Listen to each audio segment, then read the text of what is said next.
மத்திய அரசின் சார்பாக இந்த மாநிலத்தை ஆளக்கூடியவர் என்ற பெயரில்தான் ஆளுநர் என்ற பெயரே வந்திருக்கிறது.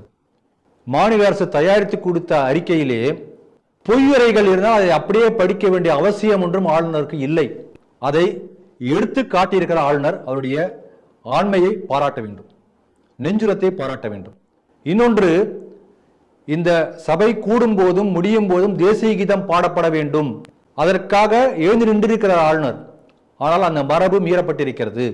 இதே சமயத்திலே சபாநாயகர், ஒரு சபையை நடத்தக்கூடிய சபாநாயகர் எந்த பக்கமும் சாராமல் இருக்க வேண்டிய அவர், நடுநிலையோடு இருக்க வேண்டிய அவர் தன்னுடைய மரபை மீறி பேசியிருக்கிறார். குறிப்பாக கோட்சே போன்ற வார்த்தைகளை பயன்படுத்தி தாக்கி இருக்கிறார். ஆகவே சபாநாயகருடைய மரபு மீறப்பட்டிருக்கிறது. இந்த அரசு பிரிவினைவாதம் பேசக்கூடிய அரசாக இருக்கின்றது என்ற செய்தியை பொதுமக்களுக்கு கொண்டு போய் சேர்த்திருக்கிறது இந்த செய்தி.